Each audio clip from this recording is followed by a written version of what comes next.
Y no lo olvides, si este video te gusta, dale like, suscríbete y activa la campana.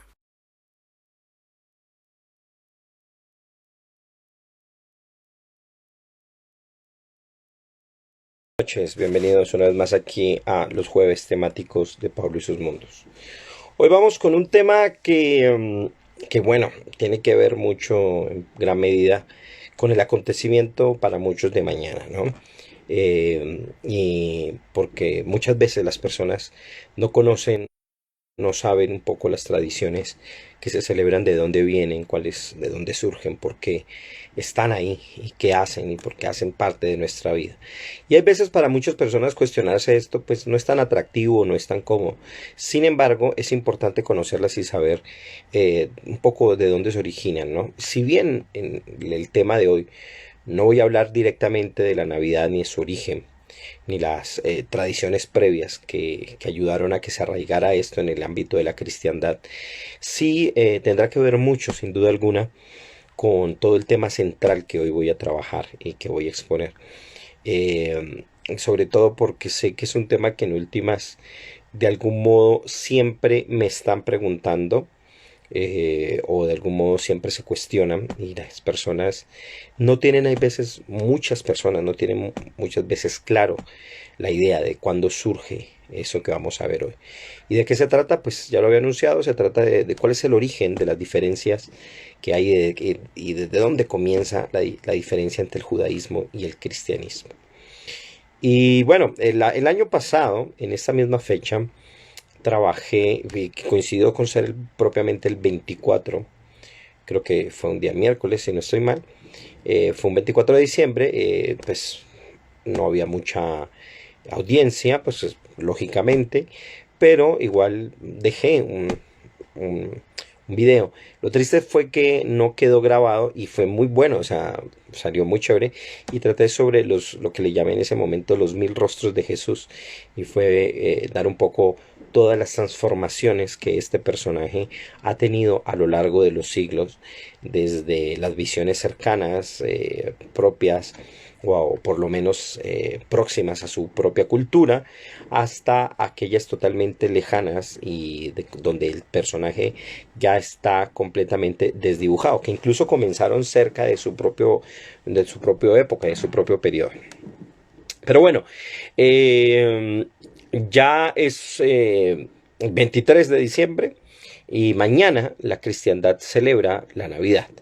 Y en ese sentido, pues para muchas personas, por supuesto, es una fecha importante donde se reúnen, donde es la oportunidad para encontrarse con los familiares, es una oportunidad para congregarse en la familia y también la oportunidad de encontrarse con viejos amigos, con conocidos y con cambiarle un poco el rostro. Y en cierta manera esto es una cosa muy interesante a nivel social porque permite que nosotros como seres humanos pues le demos una pausa a tanta actividad anual que continuamente, pues en la que continuamente nos estamos desgastando. Y esto ha sido interesante porque posteriormente, a la otra semana, pues obviamente no es un secreto para nadie, llega lo que se conoce como el Año Nuevo. Que a propósito, eh, la próxima semana el tema que voy a trabajar tiene que ver con surgen precisamente de dónde surge esta idea de la repetición de los años y especialmente me preguntaré sobre si se repite o no el universo y hablaré un poco sobre la noción del eterno retorno. Bueno, entonces espero que este tema, que no solamente estará aquí en Instagram por un tiempo, sino que quedará grabado aquí y luego en su momento lo pasaré, lo adaptaré, lo acoplaré para que quede en YouTube. Y bueno, este tema de hoy es un tema que muchas personas no lo tienen muy claro, a pesar de que conocen que hay una clara diferencia entre judaísmo y cristianismo. Muchas veces, y me llama la atención, las personas piensan o creen que el judaísmo es una suerte de cristianismo pero sin Jesús, como si se pensara o se creyeran las mismas cosas y se tuvieran las mismas ideas y los mismos conceptos. Simplemente porque hay un antecedente común en unos escritos que el cristianismo llama Antiguo Testamento, y de esta manera pues piensan que simplemente es lo mismo, como si se creyera en el mismo Dios o en los mismos antepasados, y por eso digo antepasados intelectuales y de fe especialmente, y que por eso entonces estaríamos llamados a hacer básicamente lo mismo. Nada más, como dicen muchas personas, es que el judaísmo no aceptó a Jesús, y pues simplemente como si eso fuera lo que compusiera, lo que permitiera esa división. Pero el asunto es mucho más álgido y más fuerte. Sin duda alguna, la figura de Jesús fue central para generar esta división y esta separación, pero no es la única, y hay muchos rasgos que lo antecedieron y que permitieron que surgiera digamos, esta división. Ahora, el hecho de que las creencias se transformen o sean distintas no es algo nuevo ni por supuesto único de entre el judaísmo y el cristianismo. Ya un antecedente de unas centurias atrás, antes de este fenómeno que vamos a hablar hoy, se presentó, por ejemplo, en el caso del hinduismo y el budismo. Y tienen muchos paralelos que sin duda podrían ser útiles para entender este fenómeno en las religiones, pero no pueden ser homeomórficos, no pueden ser comparables en todos los aspectos. Sin duda alguna, porque no solo son tradiciones distintas, si bien hay una forma de establecer un vínculo, una idea, una asociación, al pensar que el hinduismo es una suerte de tradición previa que tiene unos textos antiguos y ya canonizados por la tradición, frente a un budismo que se presentó gracias a un renovador o una persona, en este caso Buda, que se diferenció de esa tradición o que quiso cortar de algún modo, manteniendo algunos vínculos culturales por los que por supuesto no se saca de ellos, no se quitan de ellos ni rompe absolutamente con todos, pero en otros aspectos sí lo hay. Y de algún modo es similar en eso con el judaísmo, pero la relación que hay entre judaísmo y cristianismo. Pero las diferencias también son muchas, porque no solo es otra región del mundo, no solo es otra situación, no solo es otra época, no solo estamos hablando de que surge en un contexto en el que el Imperio Romano estaba dominando especialmente todas estas zonas, tanto de el Mediterráneo como muy buena parte de lo que hoy conocemos como Medio Oriente, y en la India no sucedía lo mismo. Había muchos reinos que se habían organizado en torno a toda esta zona del Indostán, pero no se da en la misma situación. De hecho, las mismas historias de Buda lo ponen en otra situación totalmente distinta a la de Jesús. Buda es el hijo, es un príncipe, es un kshatriya de la clase alta, por decirlo así, de los guerreros en el mundo del Indostán, mientras que Jesús, de acuerdo a las tradiciones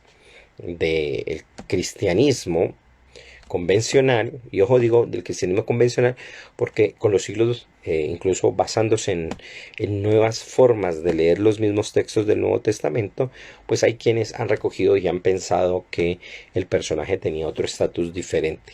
Pero Jesús pues no era un príncipe, no nació en clase alta, aunque algunos dicen que no se podría decir eso de manera tajante, puesto que su madre, al ser de origen levita, pues tenía un estatus casi sacerdotal. Pero bueno, el punto es que muchas personas no conocen todos los intríngulis, no todas las pormenores que hay en esta relación entre el judaísmo y el cristianismo. Sobre todo porque muchas personas, si bien incluso aquellos que son creyentes fervientes en Jesús, muchas personas son cristianas culturales, o sea, viven un mundo dentro del cristianismo, manejan un calendario cristiano, pero no conocen, no saben de los elementos propios de su doctrina, ni la conocen muchas veces. Yo recuerdo hace muchos años una anécdota muy simpática que me ocurrió en clases. Terminamos hablando de algo de religión, y por alguna razón dos estudiantes se pusieron a discutir entre ellas, y una decía ser cristiana evangélica y otra católica, y se pusieron a discutir de si Jesús era Dios o no era Dios. Y la católica, sin saber mucho, decía claramente, no, Jesús no es Dios. Y la otra que sí, que sí, que sí. Y yo les decía, lo chistoso es que entre los conceptos de lo que dicen ser, se supone que sí lo es. Lo interesante yo creo es por qué usted piensa que no lo es. Un saludo, hola Dani, ¿cómo estás? Un saludo enorme, ¿cómo va todo? Vas llegando aquí, bueno, es un en vivo bien particular y bueno, va llegando también Felipe Garrido. Un saludo, Felipe. Ya te había visto que habías entrado y ya te había visto por aquí de pronto comentando, viendo algunas cosas. Y un saludo enorme a Dani, que hace tiempo no la veo, y también a Felipe, y bienvenido también por estar por acá. Les comentaba entonces que estaba hablando del origen de la división entre el judaísmo y el cristianismo, de por qué surge, de dónde nace esto. Y estaba comentando que esas diferencias las personas, la mayoría de la gente no las sabe, no entiende por qué surgen. Y sin embargo, especialmente desde el cristianismo, ocurre algo interesante y es que saben que hay un contenido poético, escritural, que tiene mucha relación con lo que se conoce como Antiguo Testamento, pero no se entiende y no se interpreta. Además, por lo que estaba comentando, y es que hay muchos elementos culturales que subyacen a las doctrinas cristianas que no son necesarias en todos los casos, porque la doctrina cristiana puede explicarse por sí misma, con su propio contenido, pero los antecedentes que la soportan se supone están tomadas del Antiguo Testamento. Pero como les decía al principio, no hay que confundir o pensar que el cristianismo y el judaísmo tienen una relación tan estrecha como la gente piensa, y muchos creen o consideran que simplemente el judaísmo es un cristianismo sin Jesús. Un saludo a Santiago Bastías, que acaba de llegar, y a Diego, a Conrad, que les estoy Santi Bastías, te estoy enviando la manito así, pero Instagram hay veces tiene unos fallitos ahí, no deja enviarlos. Bueno, entonces les decía, este asunto es mucho más complejo, y no solamente sirve comparar la relación como en los otros casos donde, donde por ejemplo el budismo sale del hinduismo, o por ejemplo en el caso del nacimiento del Islam, que es en un contexto del politeísmo. Acá estamos hablando de un periodo en el que surge el cristianismo, donde el imperio romano está por encima de estas dos fuerzas intelectuales de fe, por decirlo de algún modo. Hay una plataforma, o más bien una cúpula política que está por encima de este periodo, y estoy hablando en el siglo primero de la era, ¿ya? Y lo que mencionaba es que hay unos antecedentes grandísimos previos a esta ruptura, que no se da solamente con la aparición de Jesús de Nazaret. Además que es un personaje muy polémico, como lo habían presentado en el en vivo el año pasado, que tiene muchas facetas, que tiene muchos colores, muchas interpretaciones, y que sin duda alguna, como lo han demostrado los estudiosos del Nuevo Testamento, revisando sus propios documentos, pues claramente existieron muchísimas escuelas de interpretación de sus doctrinas que se aunaron en lo que hoy conocemos como el cristianismo convencional, ortodoxo, por decirlo de algún modo, que no tiene nada que ver, atención, con lo que nosotros hoy conocemos como el catolicismo romano, que es muy posterior. De hecho, el catolicismo romano es una ruptura frente a un catolicismo ortodoxo propio del Medio Oriente, que en la actualidad tal vez el único representante o más cercano, porque igual no es lo mismo, por supuesto han cambiado con los siglos, estaría en el cristianismo armenio. Y en el cristianismo que todavía conserva el habla aramea y conserva los evangelios en escritos arameos, especialmente en la versión peshita, que es una traducción al griego, y un poco intentando retornar a los elementos lingüísticos que tal vez Jesús empleó en su momento. Pero bueno, no me voy a meter un poco en la polémica sobre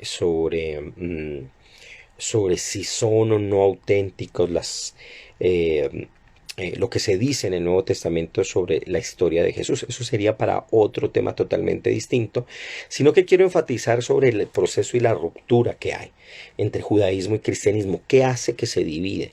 ¿Qué hace que sean tan distintos? ¿Y por qué hace que uno surja dentro de otro?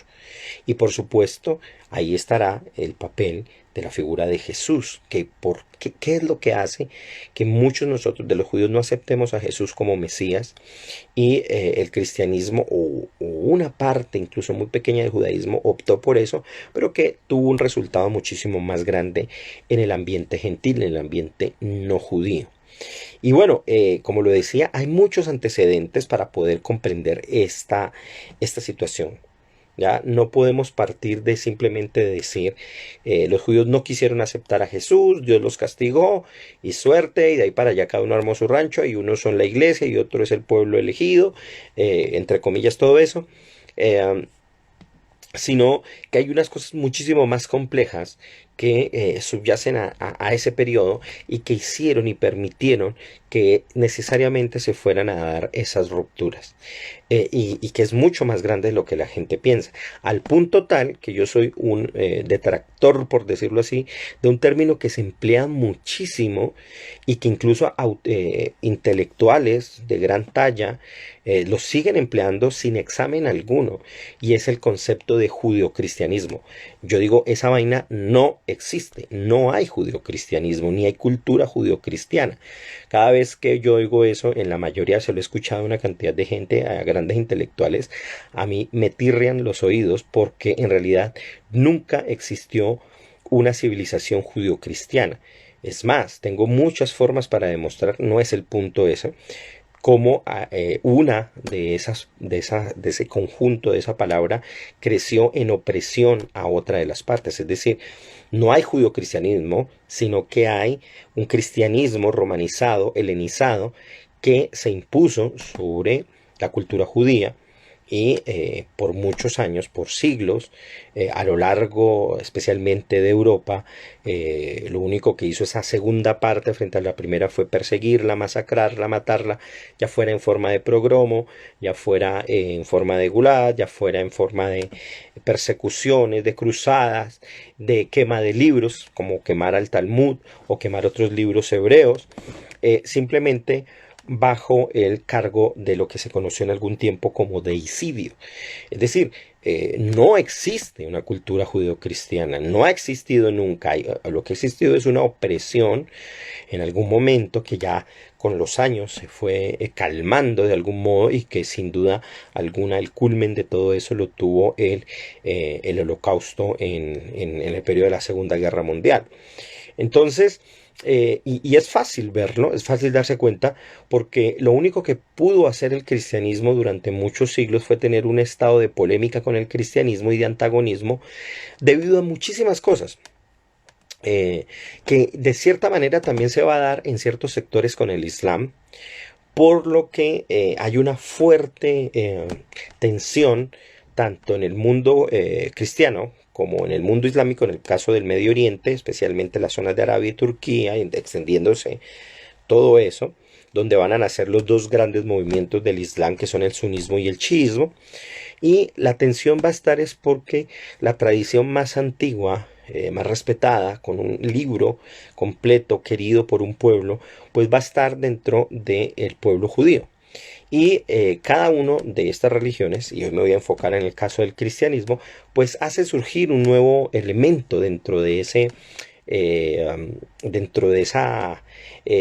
necesidad a veces humana de querer presentar cosas o elementos sagrados, o de tener, donde unos textos se canonizaron y se volvieron parte de lo canónico. Y en el caso del cristianismo, la forma en que se constituye la Biblia y ojo, en el caso del cristianismo, cuando digo la Biblia, estoy hablando de lo que ellos llaman Antiguo Testamento con el Nuevo Testamento.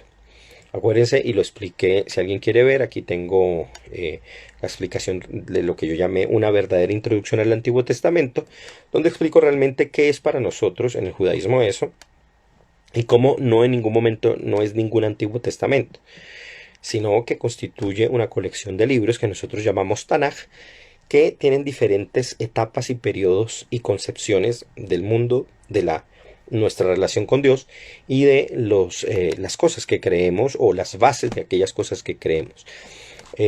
Sin embargo, entendiendo que nunca podemos entender la palabra de Dios como un concepto que se pueda reducir a un libro. Alguien me decía por allí que nosotros teníamos solo un libro. Yo digo, no, es que un libro no, la Torá nunca es un libro, es más bien como una caja de herramientas de una estructura muy profunda que contiene elementos de una estructura muy profunda con la cual nosotros constantemente actualizamos nuestro pensamiento. Por lo tanto, no es un Antiguo Testamento con respecto a nada. Nada más que esto aparece, esos nombres aparecen dentro, no solo dentro de una doctrina particular, sino dentro de una teología que permite que estos nombres aparezcan y se justifiquen. Y de eso es lo que vamos a hablar. Bueno, entonces, ¿cuándo se origina esto? ¿Cuándo se da la situación para que el judaísmo y el cristianismo se comiencen a diferenciar? Ahora, si yo digo que se diferencian y que son muy distintos, quiere decir que en algún momento tuvieron un punto en común. Y en efecto, vamos a ver cuáles fueron esos momentos en común, pero ¿por qué se diferencian? Al punto tal de que yo lo digo, aunque muchos sigan aceptándolo, y digo en este punto yo, porque sé que muy pocos lo dicen, no existe una cosa tal, es una barbaridad hablar de una llamada cultura judeocristiana. Pero voy a explicarlo por qué y de dónde comienza ese origen donde se parecen y dónde se van comenzando a diferenciar y a ser antagónicos. Incluso en la actualidad se han querido gestar puentes, ya sean ecuménicos, ya sea por creencia, al punto de desarrollar doctrinas que intentan compaginar a las dos. Y por supuesto han existido tanto personas que intentan judaizar desde dentro del cristianismo como personas judías que han terminado creyendo en Jesús. Y eso se ha dado, por supuesto, es un fenómeno que no es único en la historia, pero que gracias al Internet pues ha resurgido de algún modo y ha permitido un contacto. Entre otras cosas porque es una base, me parece a mí.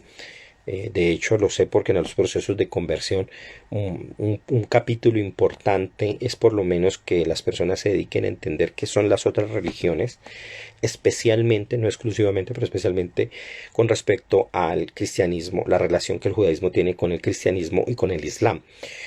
Sobre todo porque esto fue un tema que también se llegó a tratar en los años 1100, 1200, en la época en que nació el Rambam, el gran Maimónides, donde era en respuesta a las relaciones que los judíos teníamos con los cristianos y con los musulmanes, pues comenzó a gestar una cantidad de ideas para poder comunicarse, generar vasos comunicantes en los que pudiéramos hacernos entender qué pensamos y qué creemos.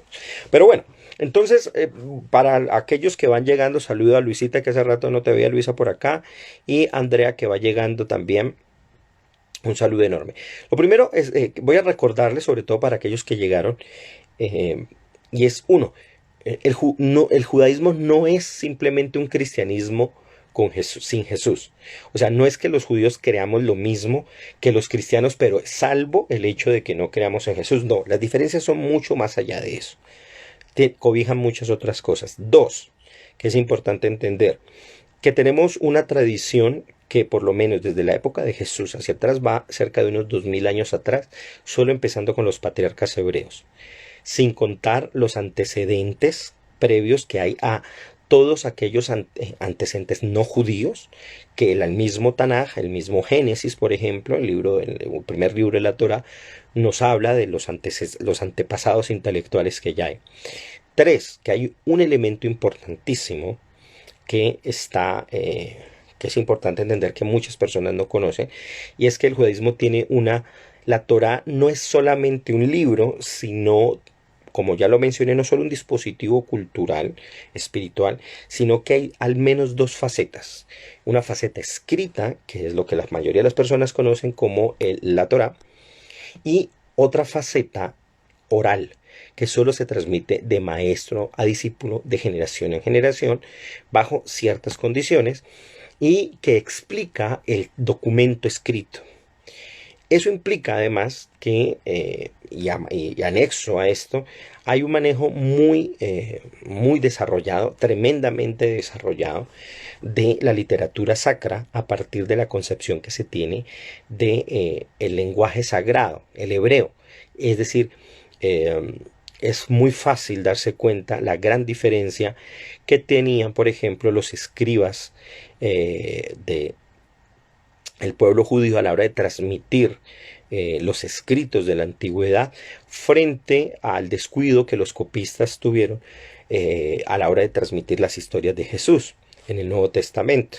El Nuevo Testamento nada más tiene más de 14.000 variantes, mientras que el Nuevo Testamento, las pocas variantes que han existido son fácilmente entendibles, y esto se debe a que, y acuérdense porque no estamos hablando de una época donde exista toda la tecnología, sino que hay una escuela de escribas que desarrollaron prácticas totalmente desarrolladas para poder transmitir de una manera fiel los textos sagrados. Al punto tal que una de las profesiones que mejor se paga dentro del judaísmo y que implica un estudio muy arduo es el de escriba. Un escriba, para poder ser eso se le llama literalmente un sofer stam, que hace 3 productos, lo que se llaman los tefilim, las mezuzot, que son unos escritos que van en las puertas, y las Torah. Debe aprender por lo menos cerca de 1.000.000 de reglas que debe entender para poder hacer y escribir un texto. Y estas reglas garantizan la transmisión de generación en generación de un texto totalmente limpio, pulcro y bien llevado a lo largo de los siglos.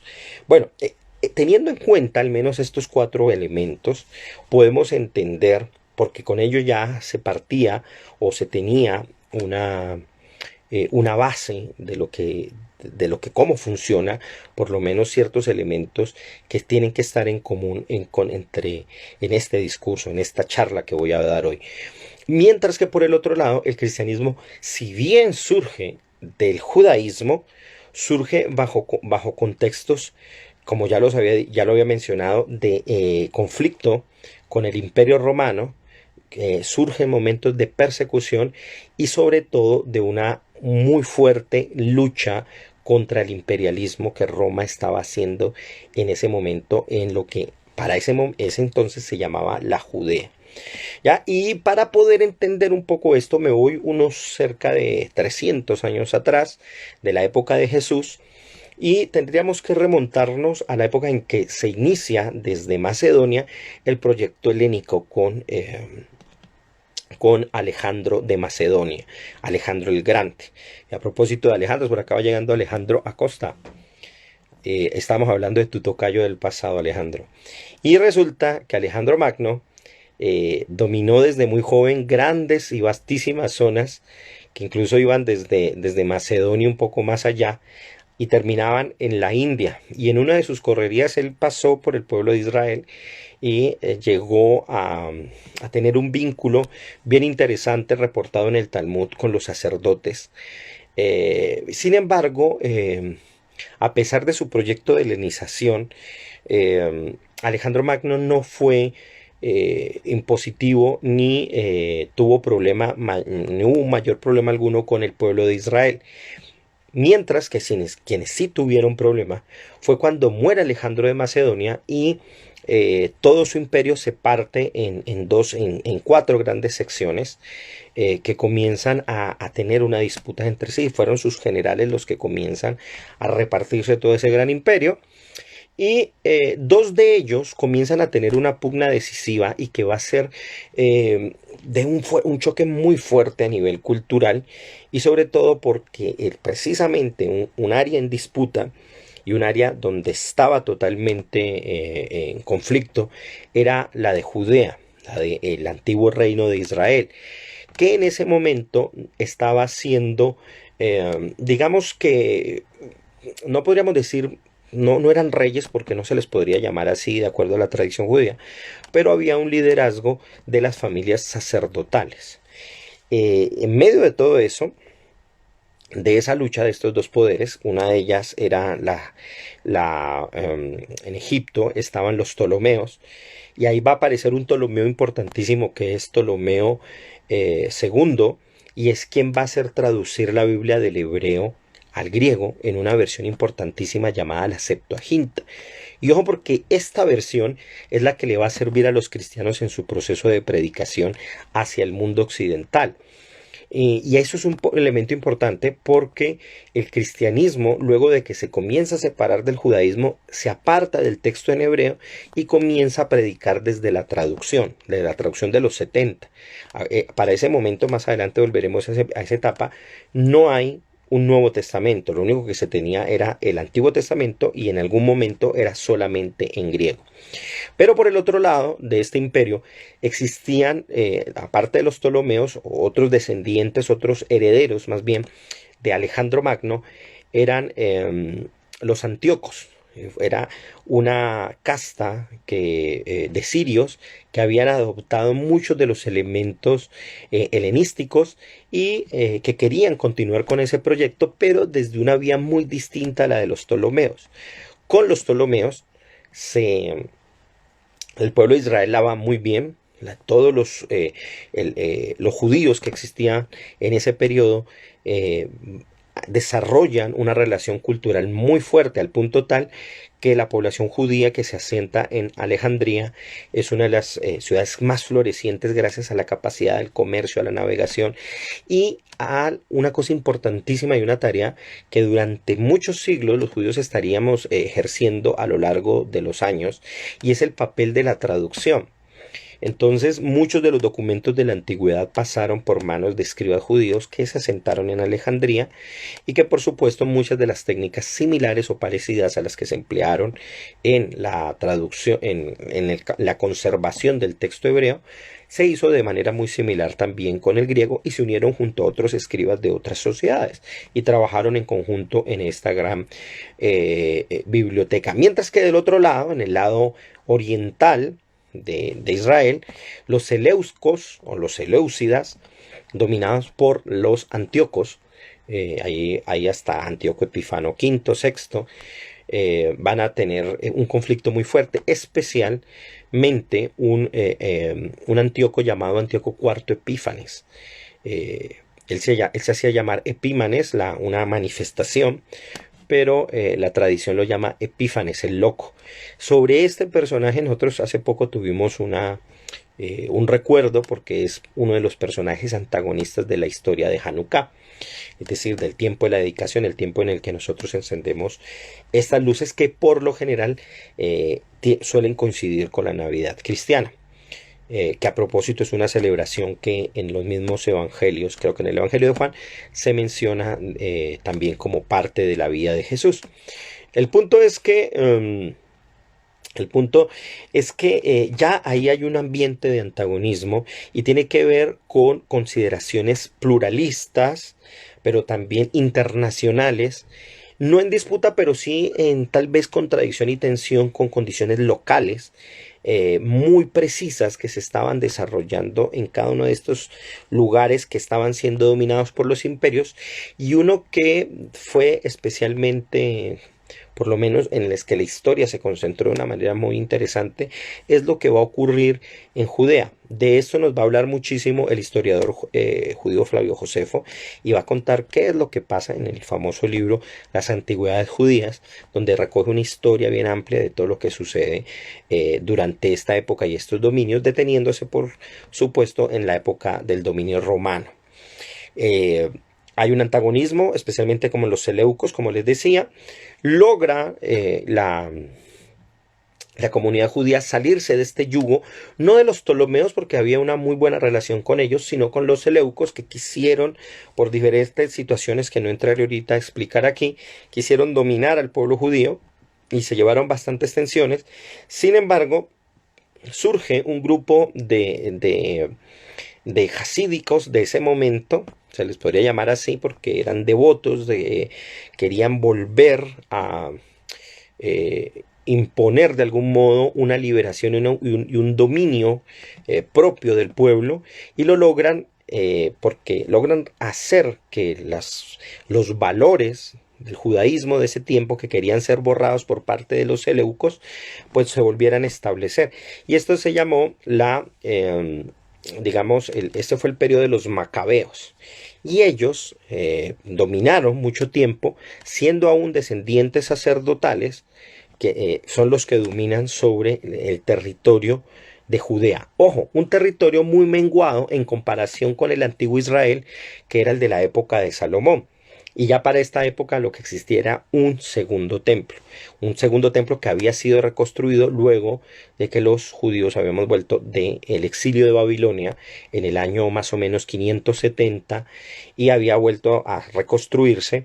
Y este templo, al reconstruirse, es cuidado durante muchas generaciones, pero Antíoco, el que les mencionaba, lo ensucia, lo daña y comienza un proceso de renovación luego de que son liberados de las fuerzas de Antíoco, comienza un proceso de liberación nacionalista por parte de las fuerzas macabeas.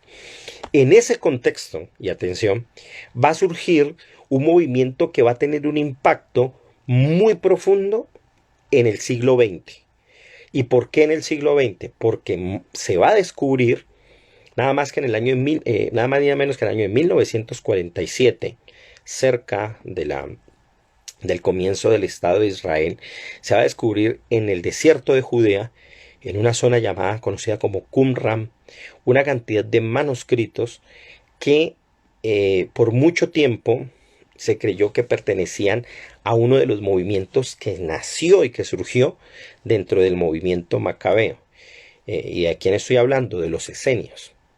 Pero resulta que ya los estudios modernos han ayudado a entender que quienes escribieron estos documentos, que contenían muchos de los textos bíblicos, aparte de otros, de otro tipo de escritos, ellos, quienes los escribieron, salieron del movimiento esenio y comenzaron a explorar una visión apocalíptica del mundo, una visión finalista que quería entrar en un conflicto acérrimo.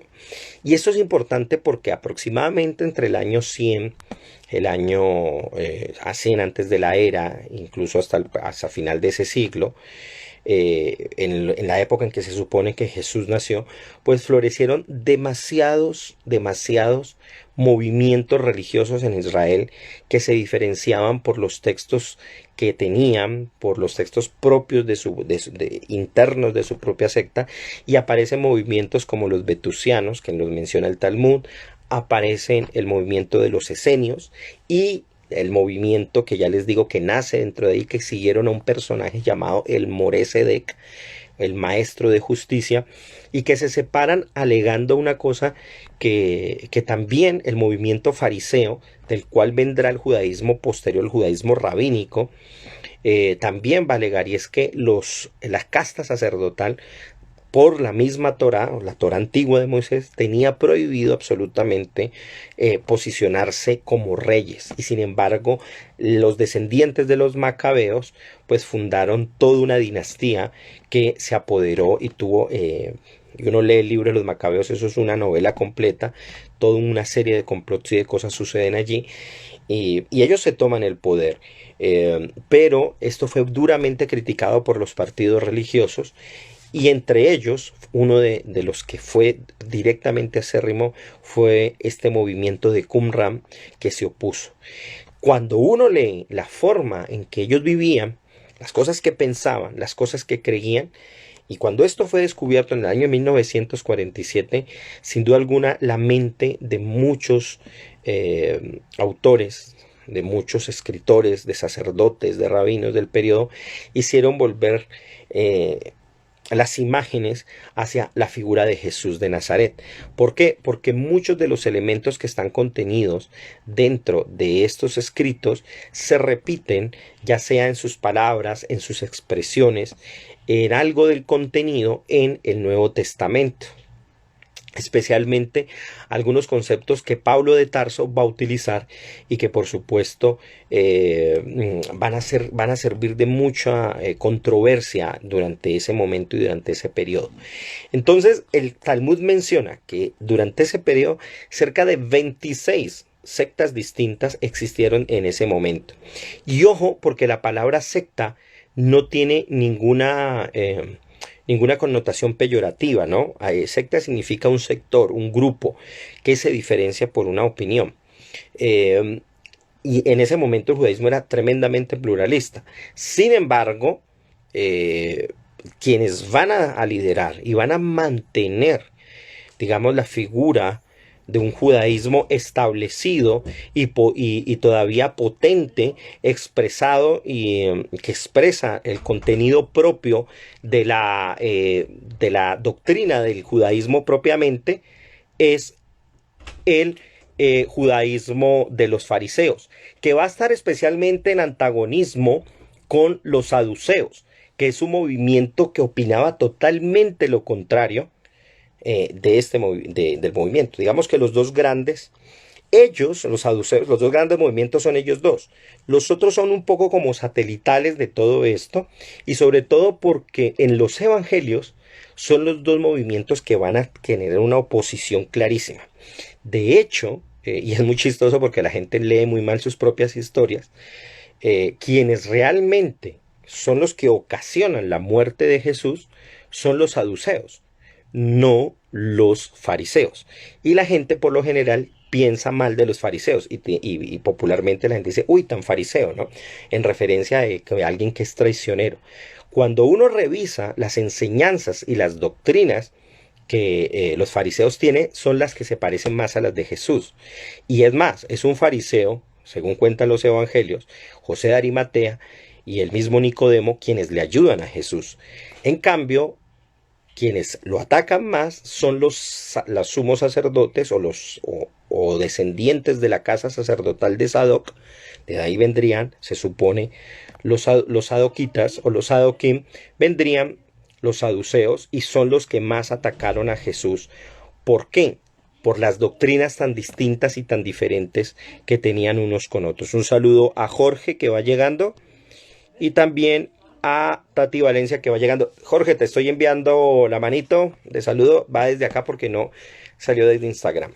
Bueno, espero que esto se vaya entendiendo porque sé que hay muchos elementos que están aquí en juego, que comienzan a incluirse y hay muchos nombres, ¿no? Espero también, si no se entiende, pues que haya preguntas para, en caso tal, aclarar un poco más. Entonces, fíjense el contexto tan amplio. Lo que ya los historiadores van encontrando, todo el estudio grande y con mucho detalle, es que el cristianismo nace dentro de ese contexto amplio en el que muchísimos grupos comienzan a surgir especialmente durante el último siglo de la era pasada.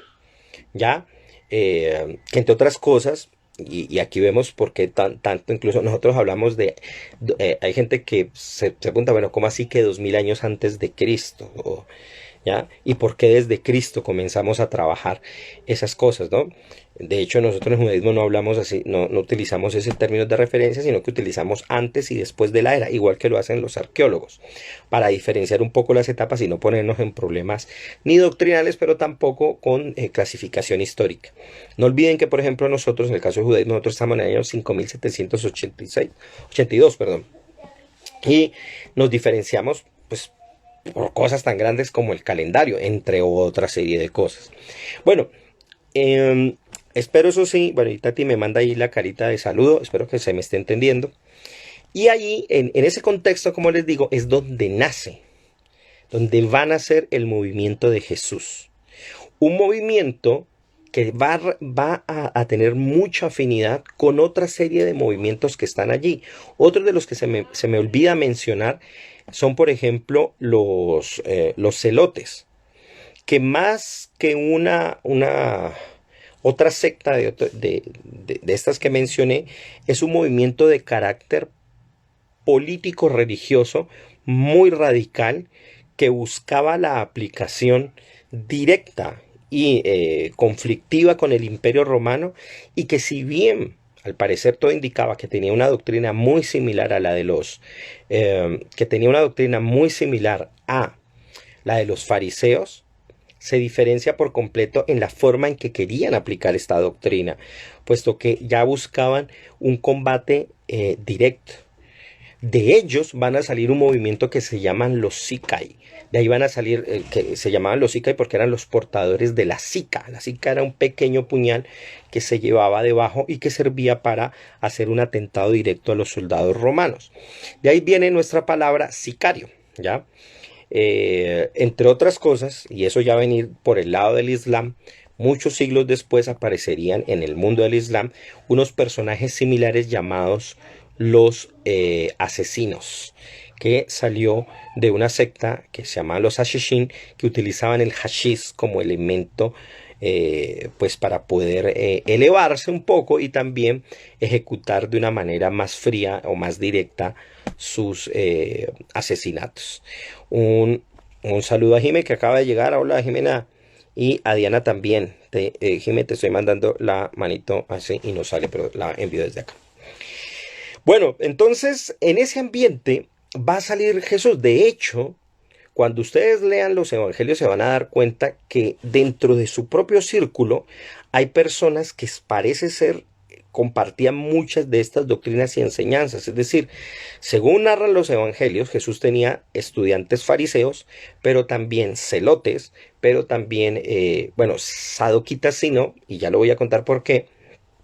Y también de las otras facciones. Y puede ser que algunos de los miembros sean incluso esenios, ya de los estudiantes de Jesús, según cuentan los evangelios. Y ojo con esto que estoy diciendo, según cuentan los evangelios, porque hay otras historias paralelas. De hecho, otro movimiento que va a surgir y al parecer va a tener mucha influencia en un sector muy pequeño y que hasta el día de hoy va a vivir, son los seguidores de Juan el Bautista, algunos de los cuales van con Jesús y otros lo van a rechazar por completo, cosa que queda atestiguada en los mismos evangelios. Pero lo más importante es que también ellos siguen existiendo entre partes de Jordania e Israel en la actualidad y se hacen llamar los mandeos. Y ellos son totalmente opuestos a Jesús, no lo quieren ni cinco y consideran que él fue un traicionero a la causa de Juan el Bautista, como incluso los mismos evangelios lo llegan a demostrar. Entonces, en este caldero de ideas, bajo esta cantidad de condiciones, es que la doctrina de Jesús va a nacer. Es decir, la doctrina de Jesús es una de las doctrinas, otra de las doctrinas que surge dentro de ese ambiente. ¿Cuál era el gran dilema de la mayoría de todos esos movimientos? ¿Y por qué se disputaban entre sí? Por la interpretación. ¿Y la interpretación de qué? De los textos sagrados, especialmente los de Moisés. La doctrina de Moisés era la fundamental, que tenía que ser explicada y dada a comprender a la población, pero sobre todo actualizarla en torno a la situación política que se estaba viviendo en ese momento, que era la de estar subyugados. Y era porque la Torá explícitamente cuestionaba al pueblo de Israel y le decía, bueno, Dios decía, si no te comportas, no vives bajo estos criterios, vendrá un imperio que te domine. Así lo dice explícitamente, lo dice el texto de la Torá. Entonces cada uno de estos movimientos, basándose en esos textos, se preguntaban, ¿qué hemos hecho mal para estar bajo esta situación? Y hay quienes optaban por la vía militar, el caso de los celotas y los sicarios. Hay otros que optaban por una vía sacerdotal y netamente convencional, como la de los sadoquitas, que incluso se vincularon al poder romano, pero que también lo que hicieron fue mantener un poder muy férreo, muy fuerte, centrado en el dominio que tenían ellos sobre el templo. Otros, como los esenios y aquellos que produjeron los textos de Qumrán, que se separan de los seguidores del maestro de justicia, optan por una visión netamente espiritualista y apocalíptica, y es separarse del resto de la población, vivir en el desierto en la meditación. Otros, por ejemplo, como los herodianos, que es un partido del que no hablé, muy minoritario, que nace precisamente cuando surge Herodes el Grande, el antiguo, el que nacería aproximadamente unos 4 años, que fue gobernador de Judea y que sería el protagonista de la supuesta masacre de los niños. Eh, de ahí sale otro partido, pero que es más de índole política y que busca un vínculo con el mundo romano de manera directa, ¿ya?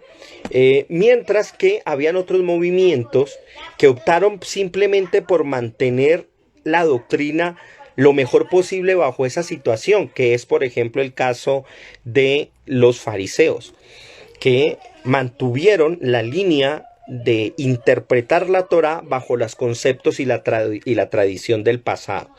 Y de esa manera pudieron, pues, por ejemplo, conservar y mantener la interpretación más correcta posible de cada uno de los pasajes. Y atención, porque esto es bien interesante, porque de todas esas líneas, la única que va a sobrevivir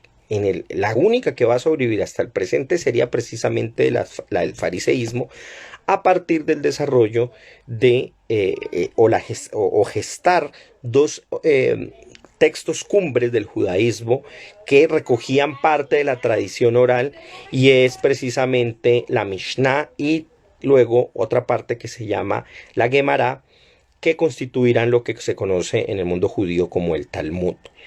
Y el Talmud pues va a explicar absolutamente todos estos elementos que se requieren de cómo vivir la vida de la Torá. En ese momento estos textos no están escritos, se conocen muchos de sus principios por maestros y discípulos, pero están totalmente ajenos de la mayoría de las personas, y la única forma de poder conocer estas aseveraciones era acercarse a un maestro. Pero las condiciones de conflicto y de guerra o sobre todo de opresión que mantenía el Imperio Romano, pues no permitían que esto se diera de una manera digamos adecuada, o por lo menos óptima para un estudio así amplio. En ese contexto, como les digo, es que nace el movimiento de Jesús. Todo pinta de acuerdo a la descripción de los evangelios que, como les mencionaba ahora, Jesús, básicamente su doctrina era una suerte de combinación entre principios esenios y algunas concepciones o ideas del fariseísmo. Y eso es interesante porque las personas muchas veces, como lo mencionaba ahora, piensan que el fariseísmo se opuso a Jesús. Eso es lo más equivocado que hay. La doctrina que más se parece es precisamente la del fariseísmo. De hecho, porque, de acuerdo, tomando la idea de los evangelios, hay muchos puntos en común. Como lo mencioné, fueron los sadoquitas quienes se opusieron más. ¿Y por qué se opone? Entre otras cosas, por el acto de rebelión que se supone Jesús hizo. Se dividen sobre todo en el aspecto doctrinal, porque los sadoquitas, los saduceos, no aceptaban muchas de las doctrinas básicas que el judaísmo farisaico todavía sostenía y que Jesús también tenía. Por ejemplo, la resurrección de los muertos. Para el movimiento sadoquita, lo único que existía era esta vida en esta tierra y paré de contar. Segundo, la aceptación de los profetas. Los sadoquitas solo aceptaban los 5 libros de Moisés. No aceptaban para nada los escritos de los profetas, ni tampoco los escritos sagrados. Y otro elemento importantísimo era la forma en que ellos se vinculaban al poder terrenal, mientras que para los sadoquitas había una necesidad de aferrarse al poder temporal, haciendo alianzas con en este caso con el mundo romano. Para el mundo fariseo y para el mundo de Jesús había que hacer una crítica directa al poder, pero también saber trabajar para el bien de la misma población. Sin embargo, en el caso de Jesús no queda bastante claro, sobre todo porque los evangelios no nos dejan entrever cuál es su posición directa, y quizás uno de los ejemplos más claros es ese momento en el que los fariseos le preguntan sobre la imagen del César en las monedas, y da su famosa respuesta de al César lo que es del César y a Dios lo que es de Dios, separando de esta manera los dos poderes, ¿ya? Cosa que incluso para un mismo fariseo hubiera sonado absolutamente absurdo, por lo que hay solo un poder, es el divino y punto. A una costa de lo que eso llegaría a implicar. Por supuesto, para un mundo romano esto era posible, y no solo era posible, sino que era aceptable, puesto que se debía aceptar el dominio del emperador en cierto rango, por lo menos en este mundo, y aceptarlo de algún modo como una suerte de Dios. Entonces, habían elementos políticos que ya hacían una clara diferencia.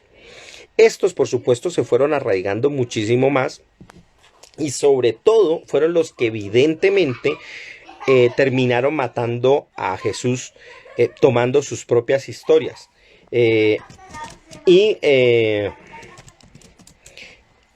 Y de esa manera, digamos, y está clarísimo que quienes matan a Jesús son los romanos. La prueba está que todo está escrito en sus propios evangelios, y la forma en que muere es bajo un castigo romano. Si Jesús hubiera muerto bajo, digamos, el mandato judío, no hubiera muerto de esa manera. La pena por blasfemia es absolutamente, está escrita en la Torá, y tenía que ser apedreada la persona. De hecho, hay una narración en el Talmud donde un personaje que algunos dicen que se corresponde al Jesús de los evangelios y otros dicen que no es el Jesús de los evangelios, sino que es un antecedente de un personaje que nació 90 años antes, muere de esa manera por precisamente haber instigado al pueblo de Israel a la brujería y a la blasfemia. Y se le llama Yeshu Hanosri, muy parecido a Jesús de Nazaret. Pero aquí viene el gran problema, y es cuando se comienza a identificar al personaje de Jesús. ¿Existió? ¿No existió? Hay quienes dicen que sí, otros dicen que no. Otros comienzan a indagar desde nuestro periodo y comienzan a irse no solamente en el panorama de Israel, en lo que está pasando en Judea, sino que comienzan a hacer una revisión mucho más amplia de todas las condiciones religiosas. Si nosotros hablamos de 26 movimientos solo en Israel, en ese periodo, quienes ven una visión un poco más amplia de la situación del Medio Oriente, del Mediterráneo especialmente, se van a encontrar con algo muchísimo más grande. Y aquí viene otro punto interesante, y es que resulta que el cristianismo no solo nace en un contexto amplio de muchas doctrinas que están dentro del judaísmo, sino que también nace en un contexto en el que en el Mediterráneo están floreciendo la cantidad más grande de cultos a seres, una suerte de seres intermedios entre Dios y el mundo fenoménico. Y a este tipo de héroes se le conocen como dioses secundarios, dioses menores, hijos de Dios, y también como salvadores. Quizás los casos más conocidos son los de Dionisos y también el de Mitra en el mundo persa, que hacía una suerte de trabajo de mediación en el mundo, entre el mundo divino y el mundo humano. Y no solo eso, sino que van a ser en un contexto donde aparecen una cantidad de movimientos que se van a conocer como el gnosticismo, pero que en realidad cobija bajo ese nombre una cantidad de movimientos que básicamente sostenían la doctrina de que el conocimiento y no la fe, o no las obras, o no la acción frente a unos mandamientos, eran los que generaban un proceso de salvación. Porque el mundo había caído, o más bien había sido creado, y por supuesto había caído bajo el dominio de un ser opresor, un demiurgo, es decir, un creador, que en este caso era un creador inferior, que había sometido a la sabiduría y la había, digamos, por decirlo así, la había encapsulado, la había resguardado, la había capturado de tal manera que no podía ella liberar todo su conocimiento, y lo había hecho a partir de crear el mundo de la materia.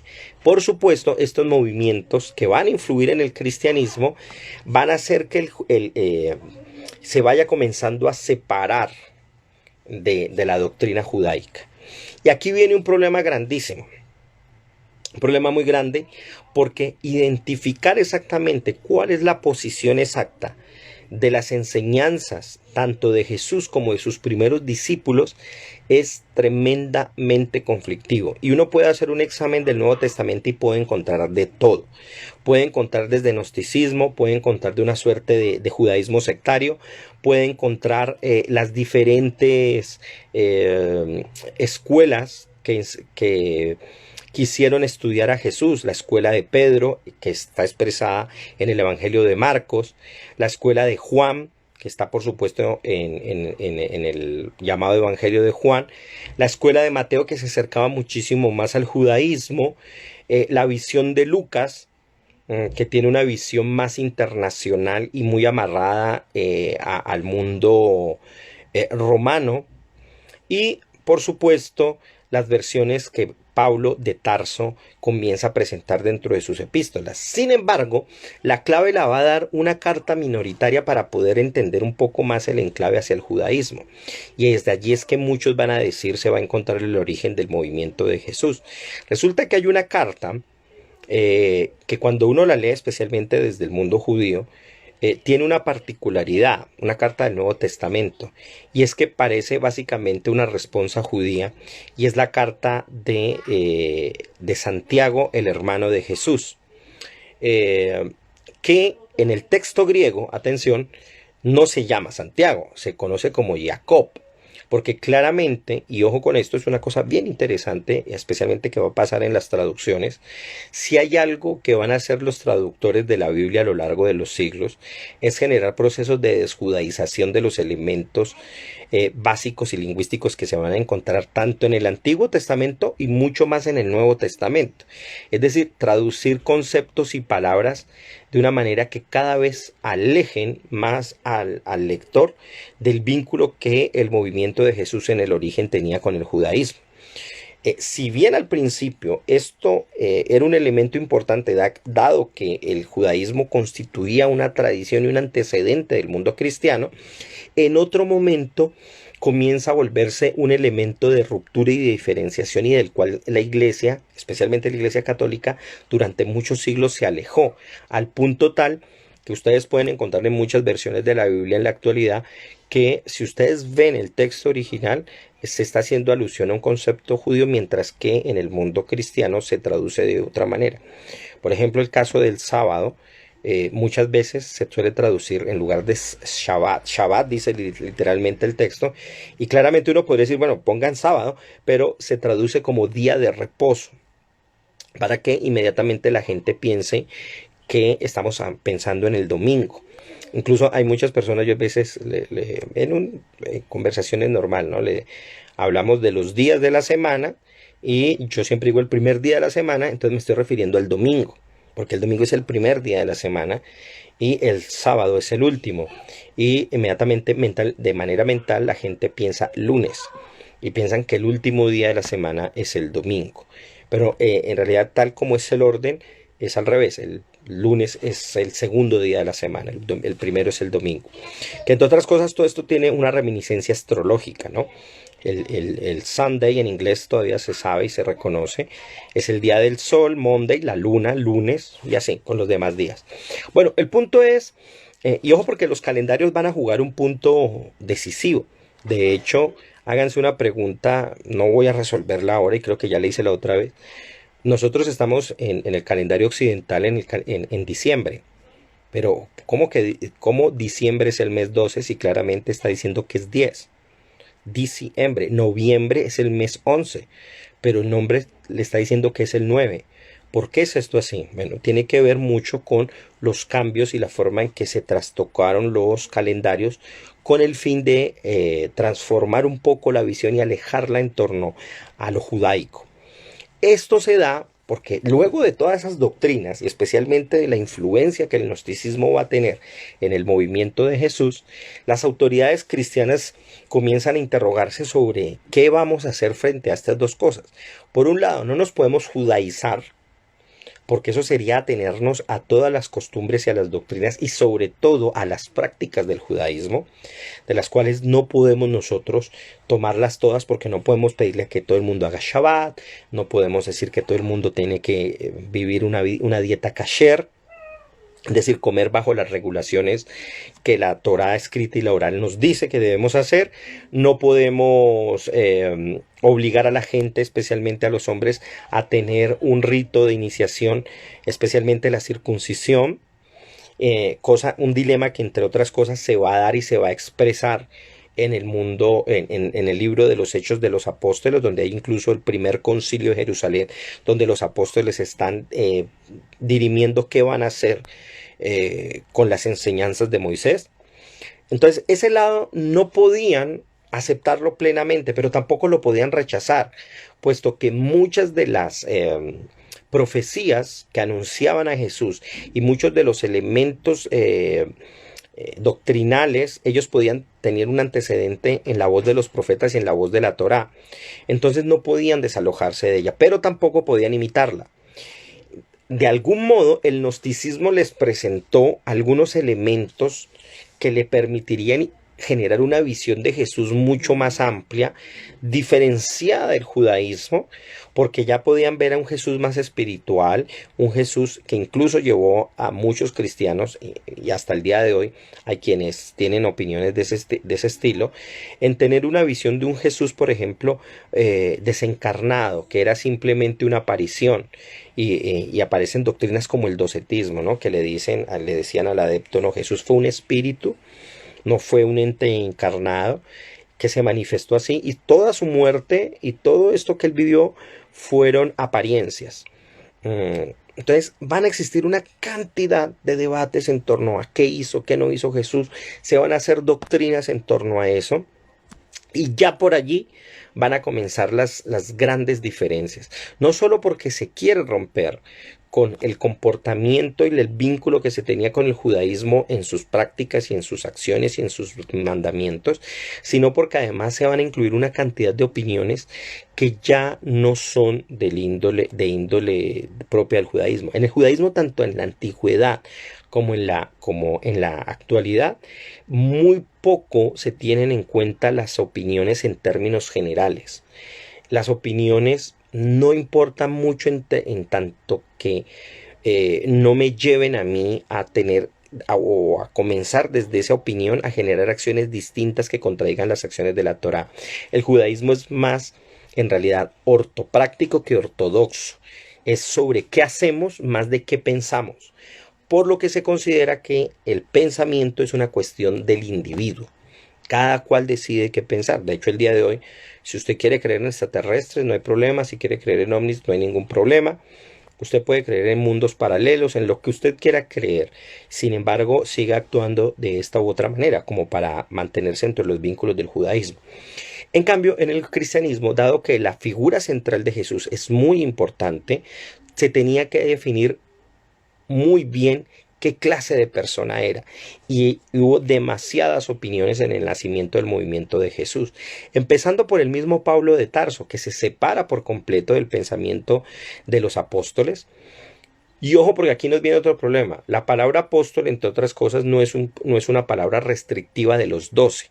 Cuando uno lee con atención los evangelios, en realidad Jesús tenía un movimiento de carácter piramidal, donde él estaría arriba en la punta, vendrían los 12 y luego vendría un grupo de 70 discípulos. A esos discípulos los constituyó Sheliach, enviados, es decir, apóstoles, y luego vendría la muchedumbre de seguidores a los cuales él les predicaba de manera pública, pero él tenía un grupo selecto al cual le hablaba de una manera más privada. Pablo no fue originalmente de los apóstoles originales de Jesús, sino que fue después que él se convirtió y él a sí mismo se hace llamar apóstol, como si fuera parte de... la gente los confunde y piensan que es como si él se incluyera dentro de los 12. No, él siempre se diferenció de los 12, pero se hizo llamar apóstol porque se consideraba enviado de Jesús.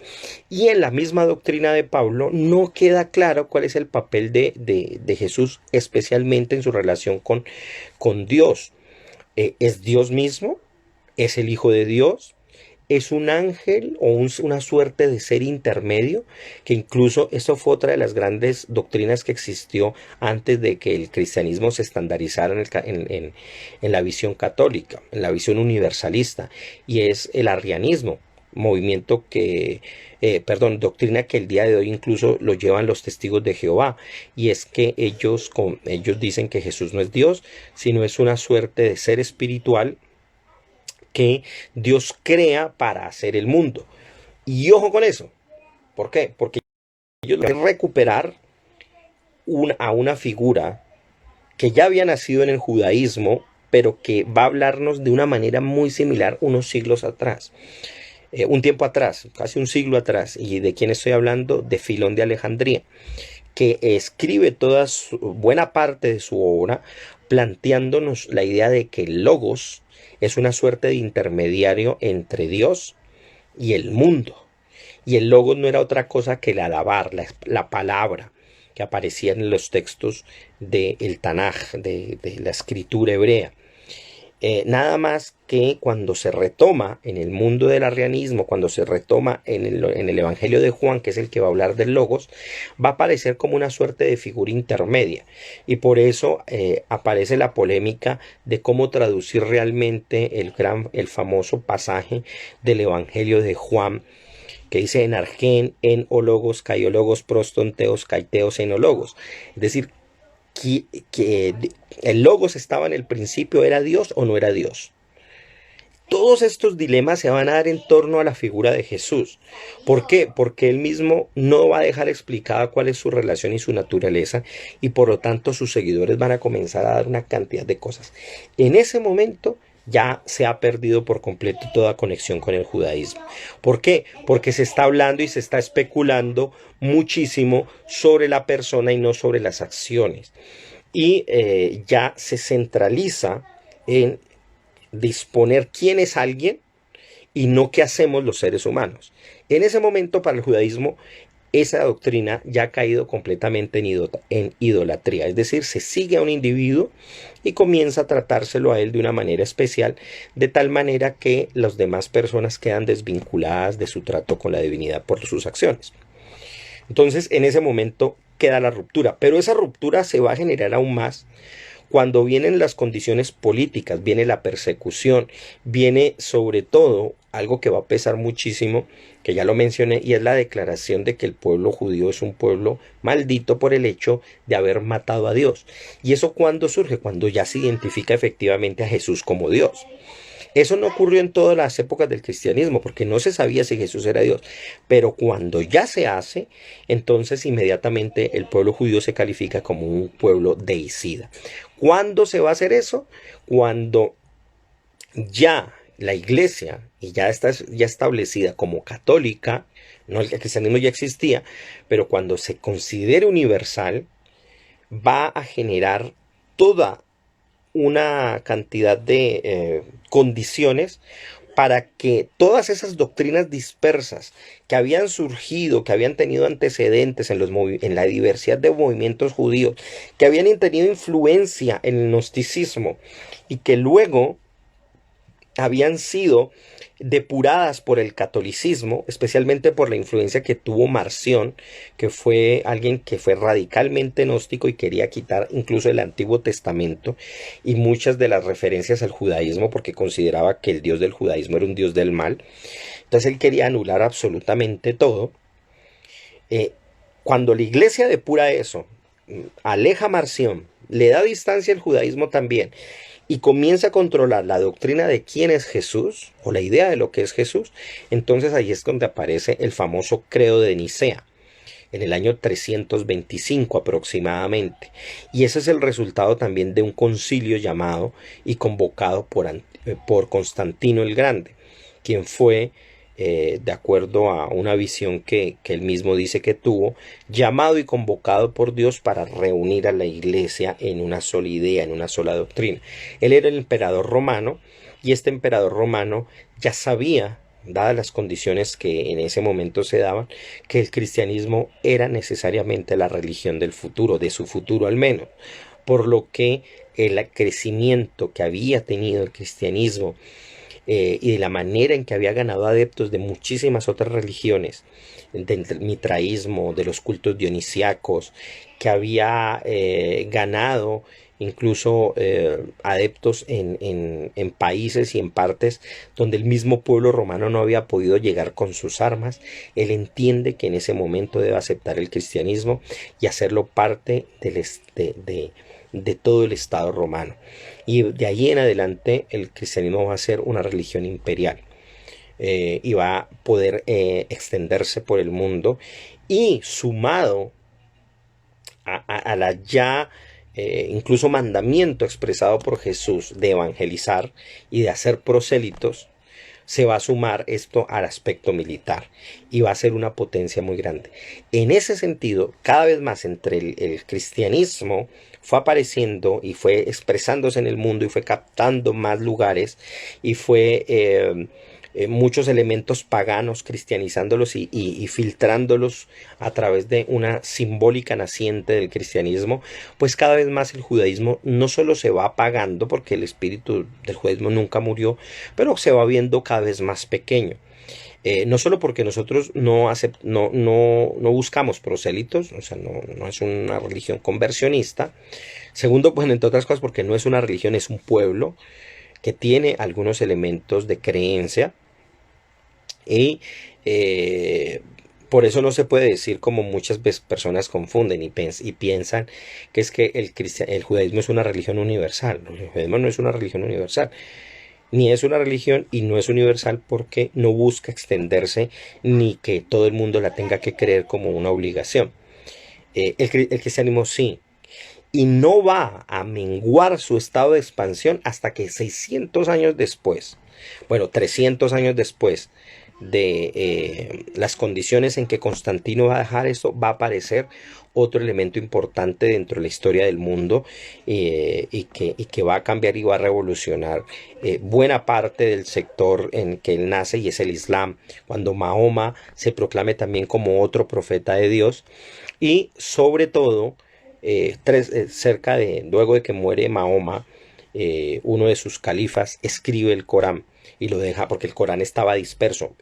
Mahoma solo lo cantaba o solo lo recitaba y lo repetía, y esto se guardaba en diferentes objetos, incluso se guardaba en hojas de plátano y hojas de cosas, hasta que ya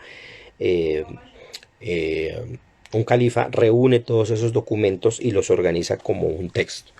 Bueno, pues son las 9:19. No sé si hay preguntas, es que hay tanto por hablar, pero lo que yo quiero que quede claro aquí es que la división del judaísmo y el cristianismo es un proceso muy largo, muy extenso, en el cual sin duda alguna el papel de Jesús es central, pero no constituye la totalidad, ¿ya? Y lo que nos diferencia en términos de práctica son muy, muy amplias, ¿ya? Mientras que hay una visión, y sobre todo en algunos sectores del cristianismo, donde se quieren pensar que solo el amor existe y que no hay mandamientos. Al contrario, en el mundo judío hay muchos mandamientos que incluyen cosas como la comida, que incluyen cosas como el decoro, y ciertos comportamientos específicos para ciertas cosas. Por el otro lado, hay una centralización en una figura que termina adorándose. En el judaísmo, por el contrario, no se busca adorar a ninguna persona ni a ningún líder, porque se considera que la adoración es exclusivamente al infinito, a Dios, al único. Y además del mismo canon de las escrituras, no incluimos un Nuevo Testamento. Tenemos otra forma de pensar el calendario, Todos estos elementos y muchos más en detalle, pues es los que me hacen pensar que efectivamente nosotros nunca vivimos en una civilización judeocristiana. Vivimos tal vez en un cristianismo helenizado o en un cristianismo romanizado, si se quiere, que tiene, y por supuesto hay rasgos judíos detrás de todo ello. De hecho, muchas personas las tienen sin saber. Y están allí y son parte de las cosas, pero no en su profundidad, sino en su esquema. Veía yo, por ejemplo, me llamaba mucho la atención y compré unos libros y me dieron un folletico cuando lo fui a ver, era una novena, y me llamaba mucho la atención porque me pregunto yo qué pensarán muchas personas cuando leen la novena. Para los que no son de Colombia, la novena o novena de aguinaldos es una tradición, creo que es muy colombiana, donde se leen una pequeña cartilla en la que se leen unos cánticos en relación al nacimiento de Jesús, y se leen 9 días antes del propio 20, entre el 20, o sea, hasta el 24 y 25, que es la víspera, que es la propia Navidad. Y me llamaba mucho la atención ver algunos pasajes y decía, ¿qué entenderán los cristianos al leer cosas que muchas veces no saben a qué se refieren? Por ejemplo, me llama la atención cuando dice raíz de Jesé. La gente dirá, bueno, pero ¿qué es la raíz de Jesé? O cuando le dice, oh Adonai potente. Entonces hay muchas alusiones a pasajes y a profecías del Antiguo Testamento que la gente lee, pero no sabe a qué se está refiriendo porque pues no hay el contenido de eso, porque no existía esa tradición. Simplemente que hacía parte de la cultura y la gente lo transmitió, así como muchos otros elementos dentro de la vida de Jesús. Entre otras cosas, el elemento más llamativo, o por lo menos que a mí me parece muy llamativo, es que dentro de 8 días viene el Año Nuevo. Y la gente no sabe por qué pasamos del 24 y 8 días después es el Año Nuevo. Y es porque, ¿qué es lo que venía luego del nacimiento de una persona, de un niño judío?